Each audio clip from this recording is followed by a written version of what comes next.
Dá só um pouquinho de grave aqui, muito instalado. Só um pouquinho. Vamos ler os versos 26 e 27 para iniciarmos, amém? Romanos 8, 26 e 27.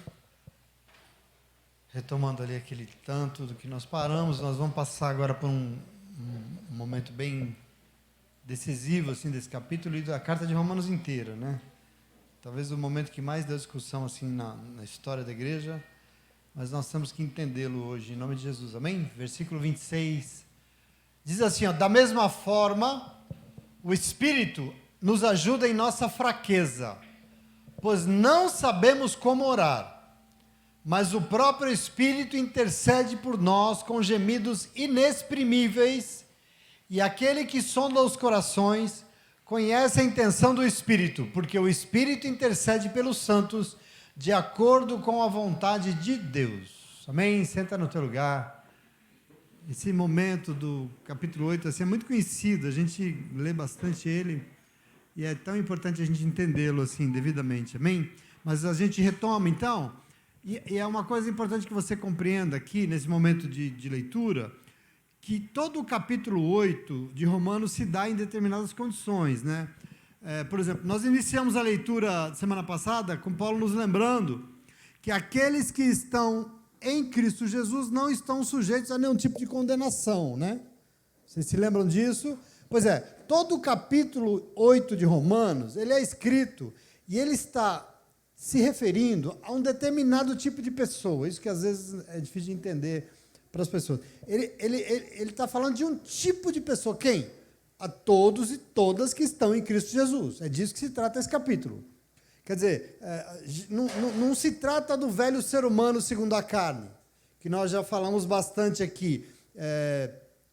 Aqui é um momento de transição entre o velho e o novo. É um novo momento. Portanto, esse capítulo se refere somente àqueles e àquelas que estão em Cristo Jesus. E é importante que a gente entenda, e hoje nós vamos entender. Não são todas as pessoas, mas somente aqueles que estão nele. É disso que se trata esse capítulo. Quer dizer, como assim? Quer dizer, Paulo propôs um caminho que Jesus veio nos dar para que nós possamos ter novamente comunhão com Deus. Bom, nós entendemos ele, entendemos as nossas fraquezas também, e entendemos depois que nós precisamos de ajuda. Bom, semana passada nós compreendemos se nós aceitamos o chamado, se nós nos rendemos ao sacrifício de Jesus e renunciamos ao nosso governo, nós passamos então a estar em Cristo Jesus. Aqui está uma condição. E Cristo Jesus, então, é visto em nós. Preciso que você entenda esse momento. Portanto, nesse capítulo da carta de Romanos, tudo que está aqui se refere às pessoas que deram esse passo. Já é um novo momento. Não é aquela revelação do velho ser humano, mas é um novo passo, é um novo, alguém que já decidiu por isso. É como se Paulo dissesse assim, ó, bom, para quem está em Cristo Jesus, nenhuma condenação existe. Bom, quem está em Cristo Jesus já não está mais sujeito à morte, não é mais governado pelo pecado, e vai viver, então, a vida de verdade, porque o Espírito Santo dará vida aos seus corpos mortais. Quem? Quem está em Cristo Jesus. Ele vai dizer, por exemplo, quem está em Cristo Jesus já fez morrer a sua carne e hoje pertence ao Espírito. E esses e essas, somente eles são filhos e filhas de Deus. Percebe que está falando de um tipo de gente aqui. Já quem está em Cristo Jesus e aceitou o chamado, pode ter uma intimidade única com o Pai, a mesma que Jesus teve, de se dirigir a Ele como Abba Pai. Lembra que nós vimos semana passada? Quer dizer, vai entendendo, quem está em Cristo Jesus se rendeu ao seu chamado, se torna o herdeiro das promessas do Pai. Quer dizer, Paulo está construindo tudo a partir da perspectiva de um tipo de gente. Quem? A pessoa que ouviu o chamado, que se rendeu, que aceitou e está em Cristo Jesus então. E eu estou dizendo tudo isso porque esse capítulo de Paulo, sobretudo esse final, foi muito mal interpretado, causou muita discussão teológica na época da Reforma, e muitas conclusões que eu acho que talvez foram um pouco apressadas, porque dá a entender, em muitas leituras, que meus irmãos presbiterianos me desculpem, não me ouçam nessa noite aqui, meus irmãos da congregação cristã, por favor, porque dá a entender que existe um grupo de pessoas que foram eleitas preferencialmente ou previamente por Deus. Para quê? Para ter uma primazia diante do Senhor. E mais ainda, porque chegaram a dizer que para esses eleitos, antecipadamente, foi determinado o seu destino. E por isso eles são predestinados a Deus a serem salvos. E o resto das pessoas? Bom, o resto já foi determinado por Deus que vai tudo para o inferno. Quer dizer, essa é uma conclusão que se chegou, sobretudo nesse momento aqui. Então, o problema dessa leitura é que, quando eu penso assim, eu não vejo e não cabe nada do que a gente entende de Deus, né?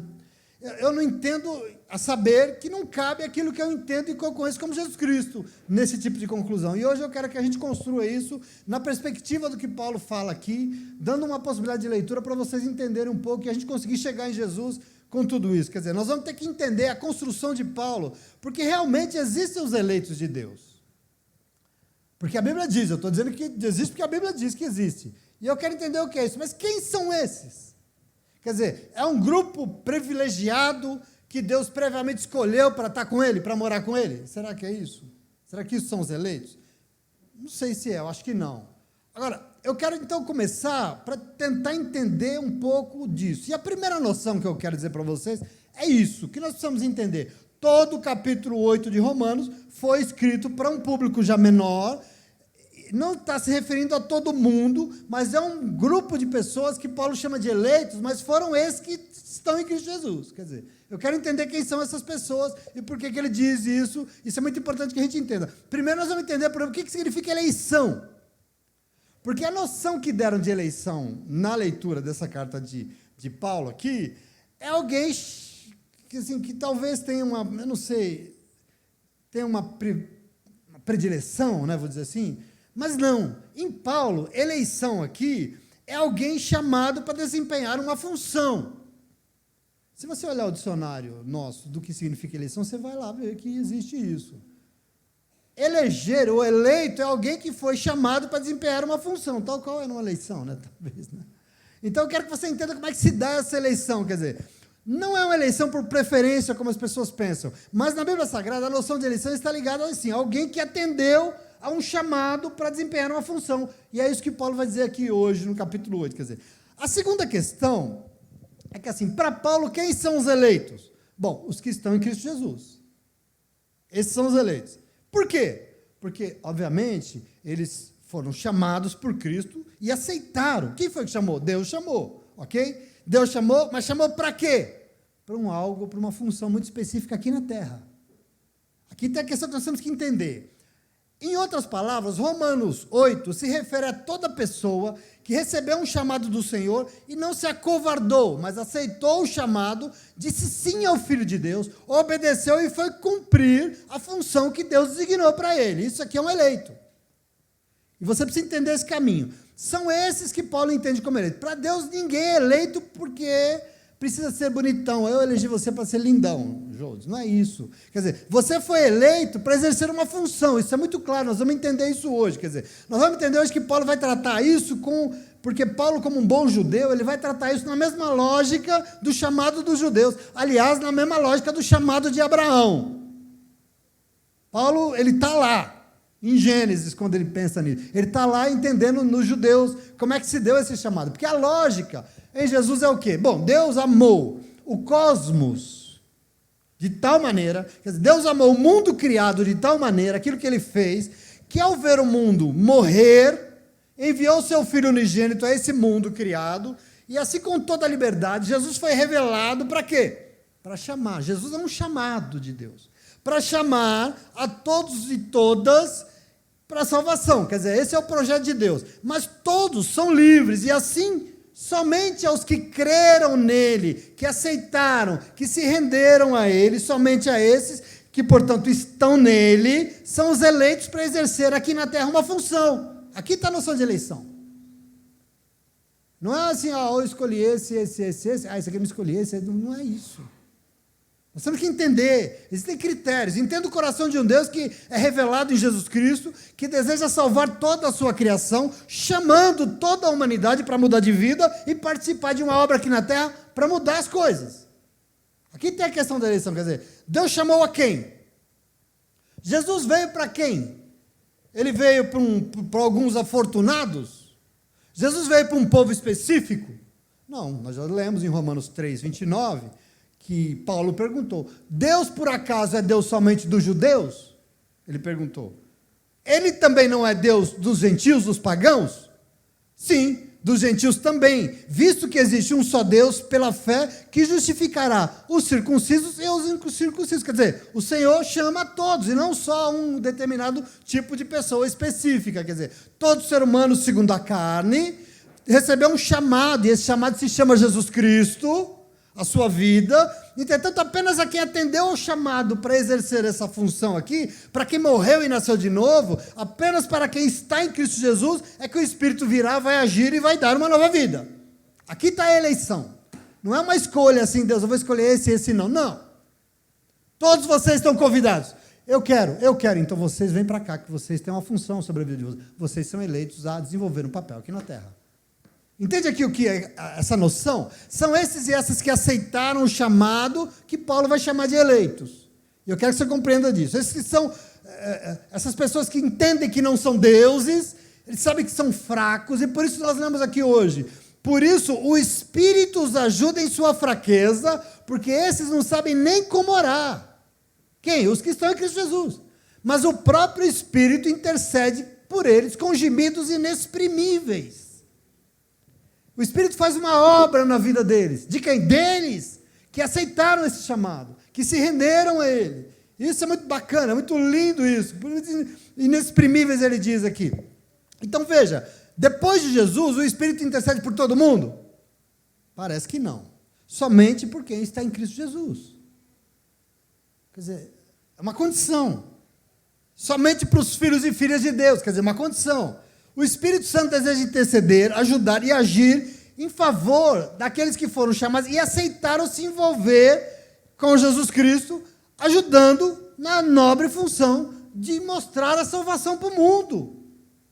Tem uma escolha muito clara que não é dada por uma decisão de você serve ou você não serve. O critério de eleição qual é? Jesus Cristo. Quem é eleito? Quem se rendeu ao projeto chamado Jesus e aceitou, e está em Cristo Jesus. Veja o verso... Só para você entender, veja comigo, o verso 28.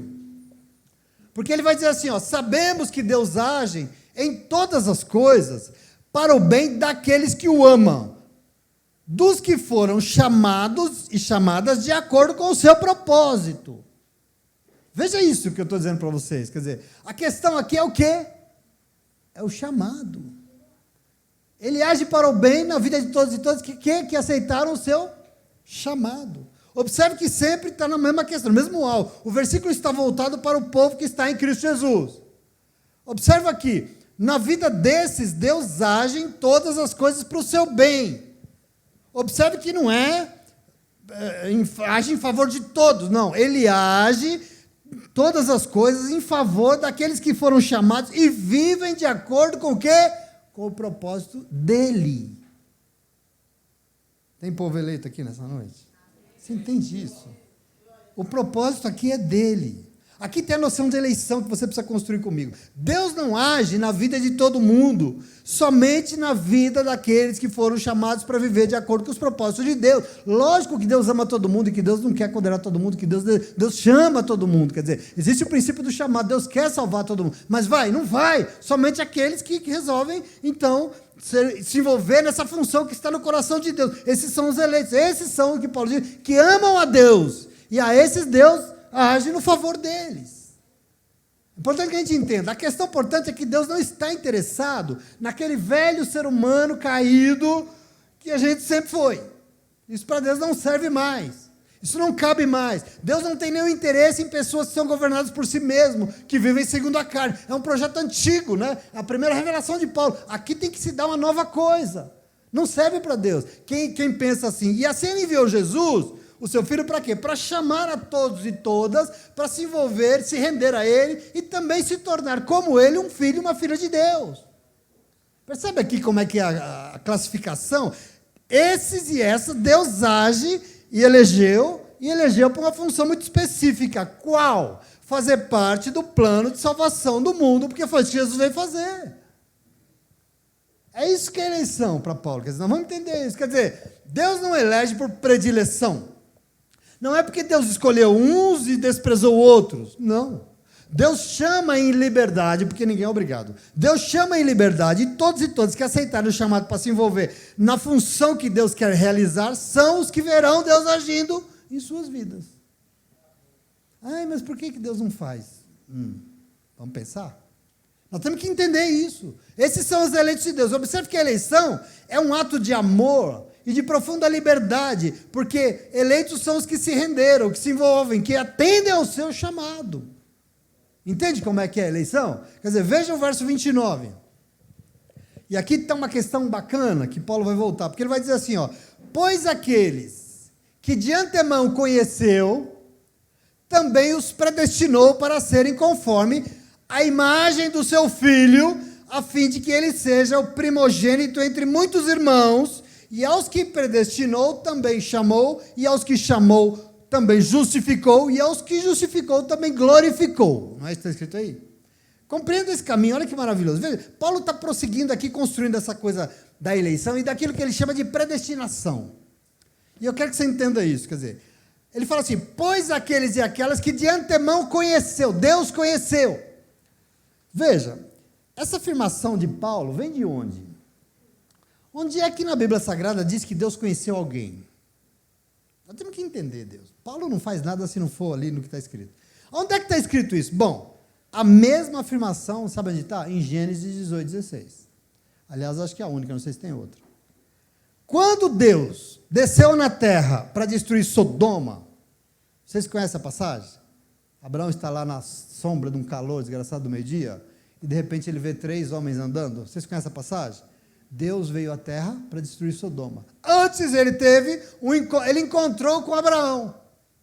E lá o texto diz o seguinte, que então levantaram-se aqueles varões dali e depois olharam para a banda de Sodoma. E Abraão ia com eles acompanhando-os.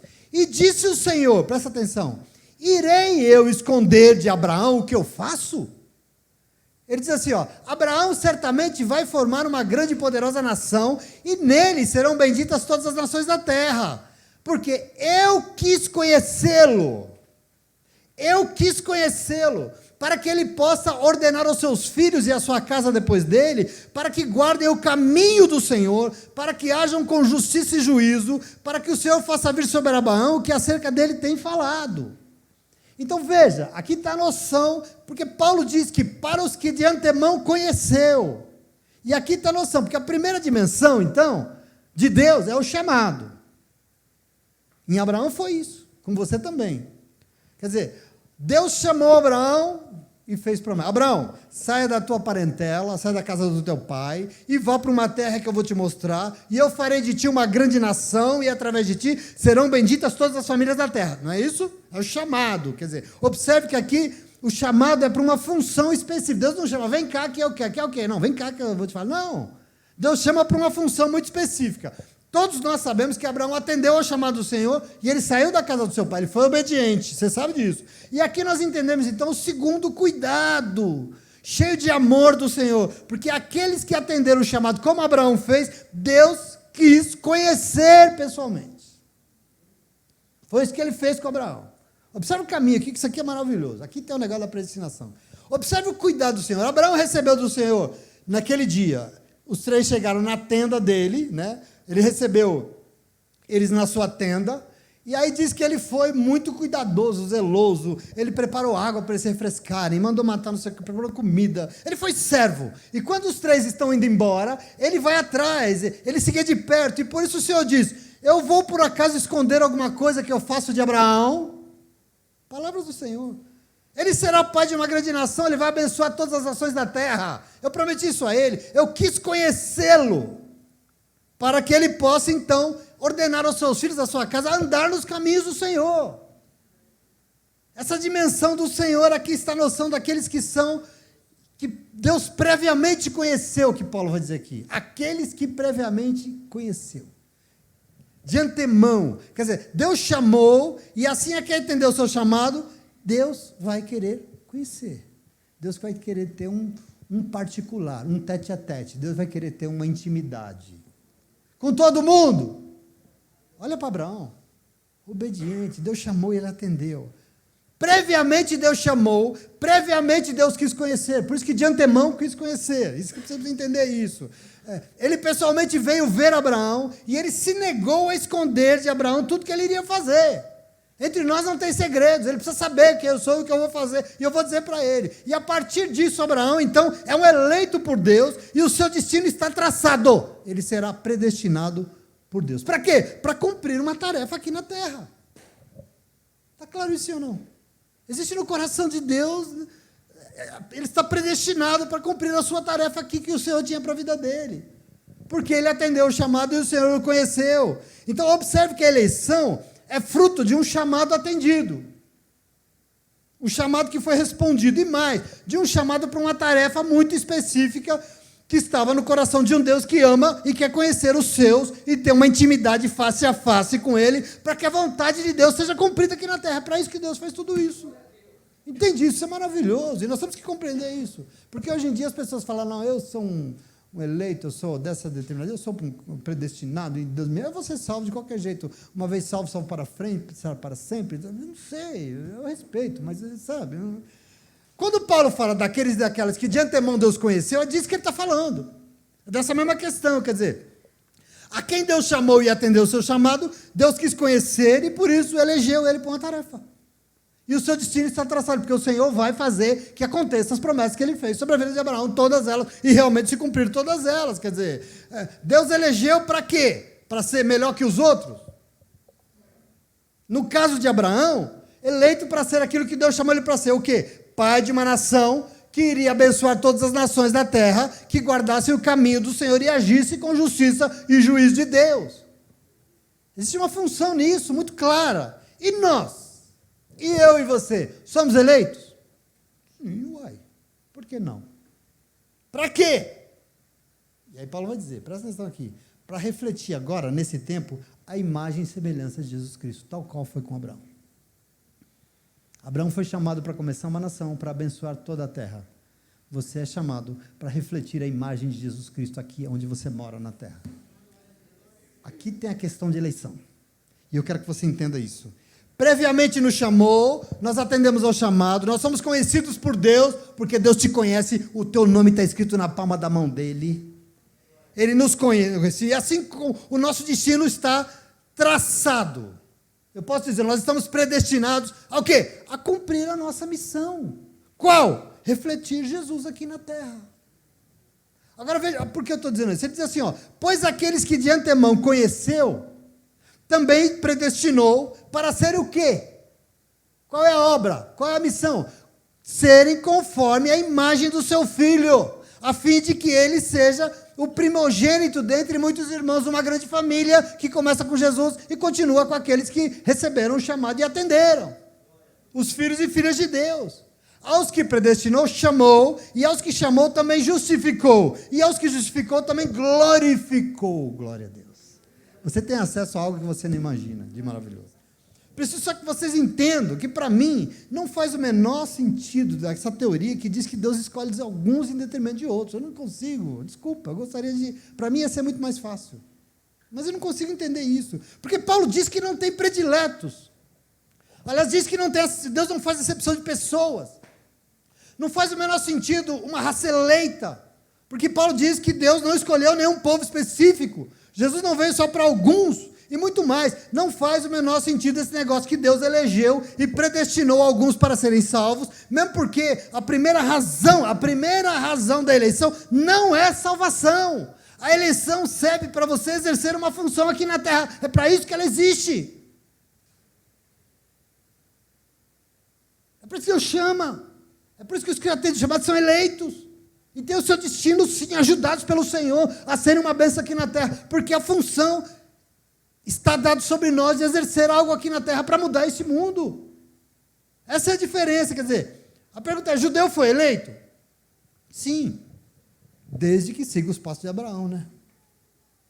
Porque Deus chamou Abraão e toda a sua descendência, os descendentes que atenderam, assim como Abraão, e obedeceram, são eleitos. Fariseus do tempo de Jesus eram eleitos? Era para o inferno, né? Porque foi para onde Jesus falou que eles iriam. Porque é judeu, não, nós estamos salvos. Tá, Jesus fala, tá, as prostitutas vão chegar lá, e quando você chegar lá, vocês vão para o inferno, elas vão para o céu.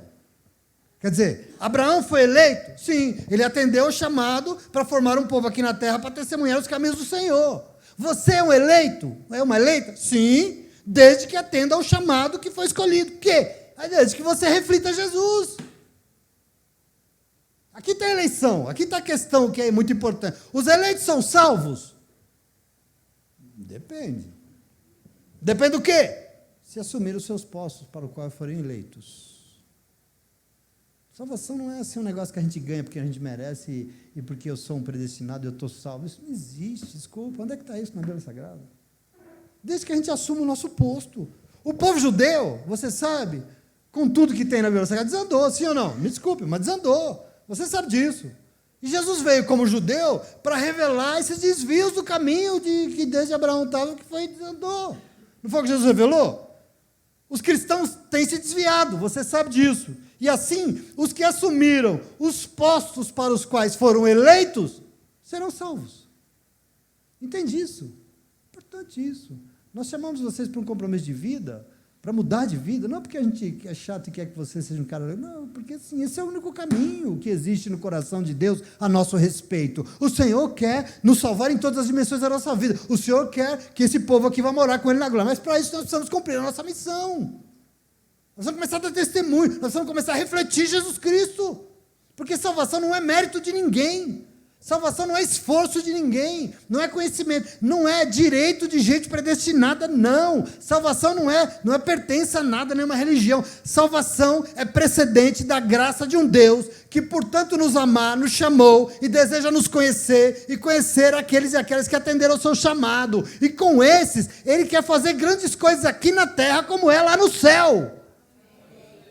É o que Ele quer fazer na tua vida. Como é que Deus chega e não muda? Muda! Porque é o que Ele quer, é o plano dEle. Esse mundo só vai ser salvo o dia que tiver um povo lá, reunido, que vai refletir o meu Filho Jesus Cristo lá, e que vai fazer parte dessa família que eu chamei Ele para ser. Irmãos e irmãs unidos num só coração, num só espírito, agindo e refletindo a vontade de Deus na terra. Aqui está a questão da eleição e da salvação em nome de Jesus, amém? E nós temos que compreender isso em nome de Jesus, meu irmão. Ele quer fazer grandes coisas, Ele vai, aliás. O chamado atendido gera em nós uma oportunidade de viver o prenúncio da glória que o Espírito revela. Olha o que ele fala. Os que de antemão conheceu, predestinou, né? E também chamou. E a quem chamou, Ele justificou. E a quem justificou, Ele também glorificou. O Evangelho de João diz em vários momentos. Ele falou assim, Pai, que seja glorificado o Teu nome. Aí uma voz se ouviu lá do céu. Eu li isso hoje. Eu já glorifiquei meu Filho e vou glorificar ainda mais. E o povo falou assim, mas é um trovão? É trovão não, é Deus falando com vocês, seus crentes. Tem que mudar de vida. E o Senhor quer, porque a glória é o que Ele tem para nós, em nome de Jesus, amém? Veja o verso 31 agora.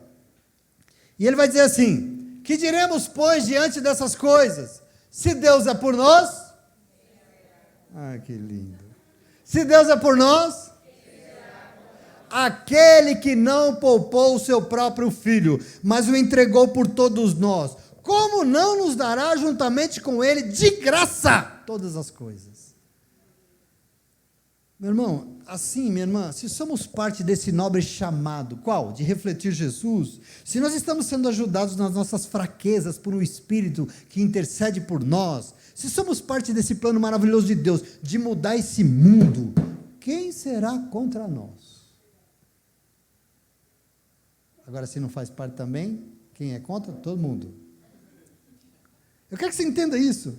Ele não poupou nem seu Filho amado, mas ofereceu por amor a nós. Como é que Ele vai nos deixar na mão? Essa é a pergunta de Paulo. Quer dizer que Ele vai nos dar todas as coisas, pastor? Depende. Depende do quê? Se estamos juntamente com Ele. Porque eu não sei se você leu comigo...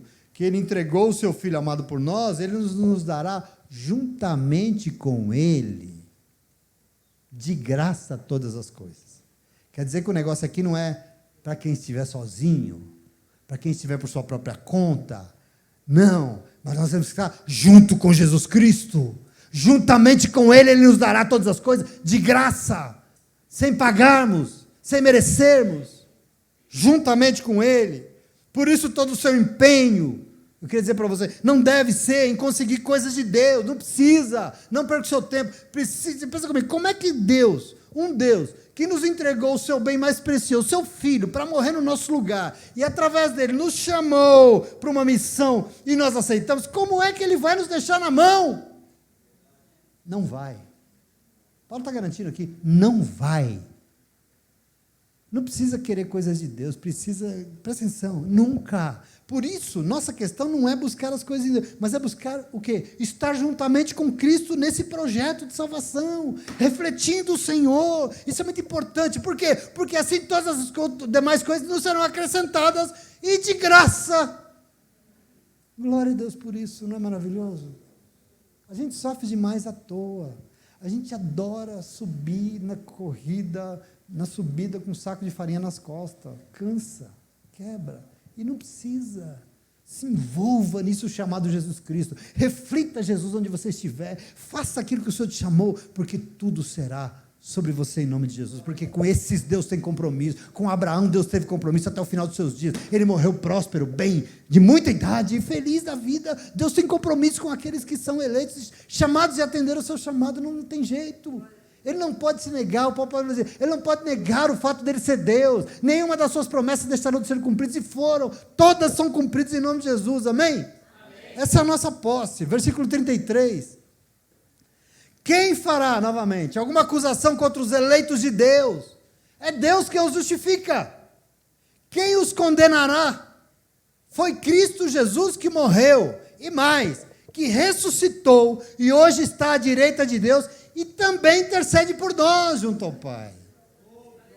É maravilhoso demais. Quer dizer, se nós estamos em Cristo Jesus, quem é que pode nos acusar de alguma coisa? Queridos, não existem acusações. Nós vimos semana passada, nesse tribunal aí nós já fomos perdoados. As nossas acusações foram pagas por Cristo Jesus. Quem é que pode acusar aqueles que morreram para si mesmos e hoje são partes daquilo que o Senhor chamou para ser? Quem é que pode? Não existe. Não tem fardo, não tem culpa, não tem acusação, em nome de Jesus. Foi Ele que pagou e nos deu a oportunidade de voltar a ser justo aos olhos de Deus. Ele pagou na cruz do Calvário. Quem pode dizer alguma coisa se Cristo morreu por nós, e Paulo diz. E mais, Ele que ressuscitou e vivo está à direita de Deus Pai, intercedendo pela sua família. Quem é que pode? Se é Ele que intercede por nós, quem vai nos condenar? Versículo 35. Quem nos separará do amor de Cristo? Será a tribulação, a angústia, a perseguição, a fome, a nudez, o perigo, a espada. O quê? Quem? Essa pergunta, o quê? Quem que pode nos separar do que Jesus fez por nós e já fez? Quem é que impede Ele? O que ou quem pode impedir Jesus e o amor dEle naquilo que Ele quer fazer aqui na sua criação? De salvar. Quem é que pode impedir? Quem é que tem esse poder? Será que as tribulações desse mundo podem impedir o que Jesus fez na cruz ou o que Ele quer fazer na nossa vida? Será que os momentos difíceis que nós passamos são mais importantes do que essa missão maravilhosa que nós temos de refletir Jesus para ajudar a melhorar esse mundo? Será? O que é mais importante que isso? Será que a angústia da nossa alma é mais importante do que o amor que Cristo teve por nós e pela sua criação? Será que é? Será que a gente é tão importante assim? A gente tem que dar a dimensão disso que Jesus fez na cruz do Calvário por nós. É grande demais.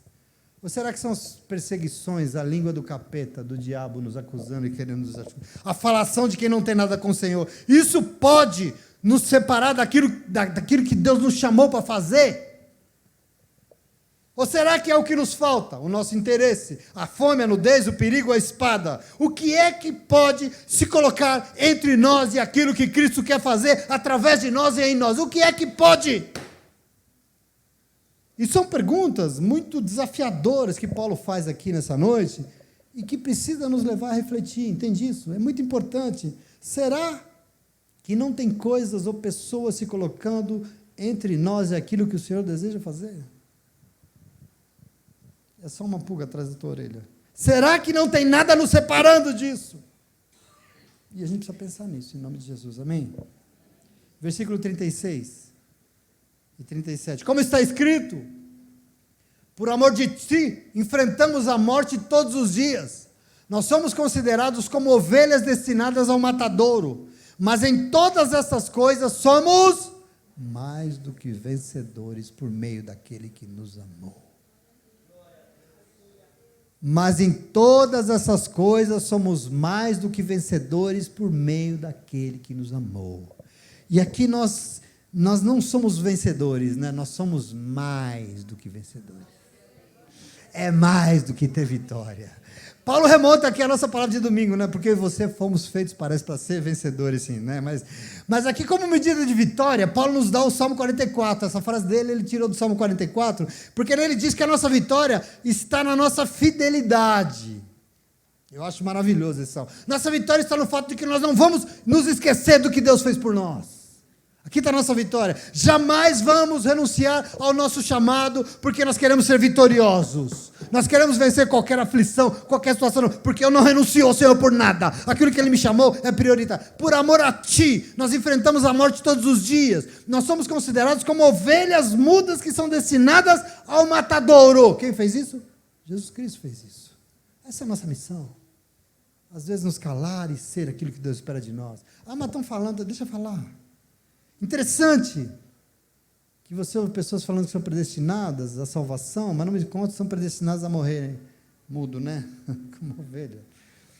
Bom, mas Paulo diz que sim, eu e você que estamos em Cristo Jesus, estamos destinados a ser ovelhas mudas levadas ao matadouro. Quer dizer, é uma fidelidade maravilhosa. Somos mais do que vencedores. Como? Por meio daquele que nos amou e morreu por nós, morreu para nos dar o exemplo que faz de nós um povo mais do que vencedor. Se nós não vencemos, está faltando Jesus Cristo nesse negócio, está faltando renúncia, está faltando calar a boca, está faltando buscar as medidas do Senhor, porque se vai e se está em Cristo Jesus, é mais do que vencedor. Sim, é a palavra de Deus que garante em nome de Jesus. Nós somos mais do que vencedores em Cristo Jesus, porque nós nos submetemos e atendemos ao chamado dEle, e assim nós somos por Ele justificados, nós somos por Ele ajudados, e por isso por meio dEle nós somos mais do que vencedores, porque nós refletimos Cristo Jesus. Então vitória nós temos quando nos rendemos a Ele e não ficamos exigindo nossos direitos, né? Como a gente está acostumado. E você quer ter vitória? Tem povo vitorioso aqui? Pois é, medida de vitória em nome de Jesus. E para encerrar, verso 38 e 39. Pois eu estou convencido de que nem a morte, nem a vida, nem anjos, nem demônios, nem presente, nem futuro, nem quaisquer poderes, nem altura, nem profundidade, nem qualquer outra coisa na criação será capaz de nos separar do amor de Deus que está em Cristo Jesus, o nosso Senhor. Paulo está afirmando e reafirmando, ele está nos dando medidas aqui poderosas, e eu fico pensando assim, nós temos tido alguma dificuldade de viver os planos de Deus nessa vida? Como é que a gente pode ter dificuldade? Quer dizer, eu quero que você tome para você hoje esse desafio que Paulo insiste em nos propor. O que é que pode nos separar do amor de um Deus que quis nos dar o seu próprio Filho para morrer em nosso lugar? Olha o que foi dado de graça. O que é que nos separa disso? Por que é que não se cumpre os planos de Deus em nossa vida? E eu termino lembrando para você que tudo isso significa a força que você precisa para superar tudo nessa vida. Não se esqueça, esse capítulo que nós estamos acabando de ler, ele é essa medida. O ser humano, segundo a carne, ele é o que é. Ele é pecador e produz morte. Desculpa. É gostoso, mas é pecado e produz morte. E produz divisão, destruição de lares, acaba com tudo. É um ser humano fraco que não consegue dizer não nem para si mesmo. Por isso ele precisa de ajuda. E eu quero que você tome posse, porque Romanos veio nos oferecer a tal da ajuda. Um amor sem medida de um Deus que, por tanto nos amar, nos ofereceu de graça um caminho de vitória sobre tudo isso. Um caminho de vitória sobre a carne, sobre tudo isso Ele já nos deu. O caminho que pode nos fazer vencer a morte. Um caminho que pode nos fazer mais do que vencedores sobre tudo, inclusive sobre nós mesmos. É isso que Romanos está nos dando. É isso que o Espírito Santo de Deus nos anunciou domingo. Foi Ele quem entrou em nossas vidas para nos dar vitória. Ele quem? É Jesus o nome dele. Ele é o Rei da Glória. Jesus é o nome dele. Já nos foi dado. é maravilhoso. Jesus se deu em nosso lugar e morreu, mas não permaneceu morto. Aliás, essa semana é isso que nós celebramos, né? Ele não permaneceu morto, porque ele venceu a tentação, ele venceu o pecado, ele venceu a carne, ele venceu a morte. E quando ele ressuscitou, ele subiu ao céu, não antes de prometer e de nos enviar o Espírito Santo de Deus. Antes de ir, ele soprou sobre nós o Espírito, sobre todos e todas que aceitaram e foram eleitos na nobre função de prosseguir a obra que ele começou, de testemunhar o nome de Jesus na terra. Isso é muito importante, eu quero que você entenda isso. A ponte entre o velho humano segundo a carne, governado por si mesmo e pelos seus desejos, e a vida vivida sob a graça de Deus, passa pelo Espírito Santo. Passa pelo Espírito de Deus. É Ele que tem que governar, não tem jeito. Não adianta você querer tirar o Espírito de Deus, você tirar a palavra de Deus, você tirar o constrangimento do Espírito de Deus, você tirar esse comichão que dá aí quando você faz besteira. Não adianta você querer tirar isso fora e achar que você vai vencer alguma coisa, porque não vai. É o velho ser humano de sempre. Só tem um jeito de viver a graça de Deus. Obedeça ao que o Espírito está mandando. Ele tem que governar. É o único jeito. Porque é através dele que nós receberemos e nós seremos mais do que vencedores. É ele que nos fortalece. É ele que intercede por nós com gemidos que não podem ser ditos. Gemidos que ultrapassam qualquer possibilidade de explicação. Que são indescritíveis e tão lindos. É Ele que reúne o povo de Deus e que revela sempre uma palavra para nos fortalecer. É esse Espírito que move todas as coisas que pode nos dar vitória em nome de Jesus. Sem isso, em casa, trancado no quarto, pode orar até furar o joelho, não acontece nada, porque você tem que estar onde o Espírito te manda ir, fazendo o que o Espírito te mandou fazer. E a Bíblia é clara, a palavra de Deus é clara, o Espírito revela, Ele não nos deixa enganado. Não nos deixe enganado em nome de Jesus, amém? Ele sabe das nossas fraquezas, Ele intercede por nós e principalmente Ele vai nos dar vitória sobre a carne, porque Ele vai nos ensinar o que fazer. Óbvio, se nós estivermos em Cristo Jesus. Ele vai nos ensinar o que fazer, Ele vai nos constranger quando nós estivermos fazendo aquela burrada que a gente não deveria fazer, sabe? Aquele negócio, eu não devia fazer isso, né? Pois é, então não faça. Então peça perdão, então se arrependa, então fala, Senhor, eu errei. Mas acima de tudo, Ele vai nos dizer tudo sobre Jesus Cristo. Antes de Jesus ir aos céus, Ele falou, eu vou dar a vocês o Espírito. Ele não vai falar dele mesmo, Ele vai falar sobre mim. Ele vai testemunhar Jesus aqui na terra. É para isso que serve a palavra de Deus. E você precisa crer, porque esse é o caminho da tua vitória. O próprio Espírito de Deus, que eu tenho certeza veio hoje aqui nesse lugar, veio porque Ele nos está chamando para uma nova vida. E eu não sei se você entende, se você aceita, se você acha que isso é alguma coisa. Se for, eu quero que você, se receber, aplauda o Senhor em nome de Jesus.